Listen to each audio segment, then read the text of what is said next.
Ya, Assalamualaikum warahmatullahi wabarakatuh. Sini saya mau presentasi soal analisis sensitivitas. Sensitivity analysis atau analisis sensitivitas merupakan suatu pengujian dari suatu keputusan untuk mencari seberapa besar ketidaktepatan penggunaan suatu asumsi yang dapat ditoleransi tanpa mengakibatkan tidak berlakunya keputusan tersebut. Manajer harus menentukan kepekaan keputusannya terhadap asumsi yang mendasari. Semua keputusan didasarkan atas berbagai asumsi seperti keakuratan data, diskon rate yang digunakan, dan lain-lain. Jadi apabila digunakan asumsi yang berbeda, apakah terjadi perubahan terhadap keputusan yang telah ditetapkan. Jadi analisis sensitivitas ini dia eh, suatu pengujian dari suatu keputusan, misalkan eh, ada suatu di suatu toko dia akan menerapkan sistem diskon, misalkan diskon diskon berapa persen. Nah, nanti dianalisa nih, kira-kira dengan diskon segitu kita masih tetap untung atau enggak, dan juga kira-kira apakah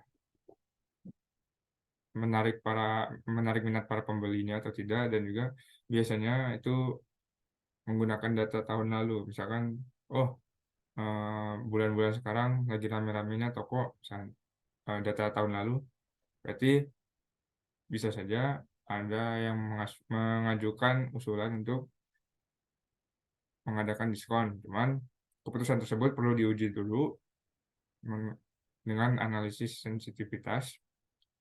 Kira-kira tepat tidak keputusan, eh, tepat nggak si diskon tersebut dikasih dengan nilai sekian, untungnya sekian, kira-kira tepat atau tidak. Nah, tujuan sensitivitas ini adalah untuk melihat apa yang akan terjadi dengan hasil analisa proyek jika ada sesuatu kesalahan atau perubahan dalam dasar perhitungan biaya atau benefit. Dengan demikian, tujuan utama daripada analisa sensitivitas itu untuk memperbaiki cara pelaksanaan proyek yang sedang dilaksanakan, untuk memperbaiki desain daripada proyek sehingga dapat meningkatkan NPV, mengurangi risiko kerugian dengan menunjukkan beberapa tindakan pencegahan yang harus diambil. Ya, jadi selain perubahan dalam dasar perhitungan biaya atau benefit itu, dia misalkan kayak di proyek, eh, analisis sensitivitas itu bisa berguna untuk mencegah hal-hal yang tidak diinginkan, misalkan oh ada datang suatu mesin baru, nah itu ada salah satu tempat yang bahayanya, itu bisa dijadikan suatu pencegahan agar tidak terjadi resiko kecelakaan, karena kecelakaan juga termasuk dalam kerugian ya. Seperti itu. Kinerja analisis sensitivitas. Untuk mengoptimalkan kegunaan analisis sensitivitas, perlu dilakukan secara sistematis untuk mengoptimalkan kinerja yang dapat mengikuti langkah-langkah sebagai berikut. Itu identifikasi variabel sensitif yang mempengaruhi keputusan proyek. Yang kedua, perhitungan efek dari perubahan. Tiga, pertimbangan variabel dalam kombinasi yang bisa diubah secara simultan. Nah, lalu apa sih keuntungannya? Nah, ini ada beberapa keuntungan dari kita menggunakan analisis sensitivitas. Pertama, mengarahkan usaha manajemen. Analisis sensitivitas mengidentifikasi bidang yang sangat penting dalam pencapaian tujuan organisasi secara keseluruhan, sebagaimana tercantum dalam visi dan misi organisasi. Yang kedua yaitu sumber informasi perencanaan. Melalui penerapan analisis sensitivitas, informasi tersedia bagi manajemen dalam bentuk yang memfasilitasi penilaian profesional saat melakukan tugas manajerial mereka. Terus yang ketiga itu kemudahan otomatis.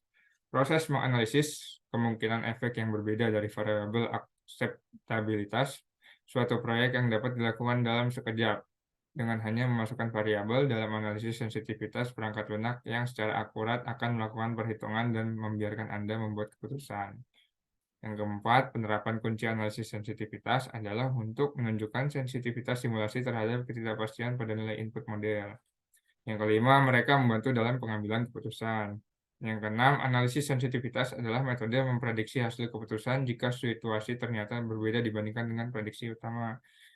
Yang ketujuh, ini membantu dalam menilai risiko suatu strategi. Yang terakhir, membantu mengambil keputusan yang cepat dan tepat. Maaf. Jadi Ya seperti jadi ini sangat membantu dalam mengambil keputusan ya, jadi intinya. Jadi misalkan, eee, kita sudah plan A, lalu datang plan B,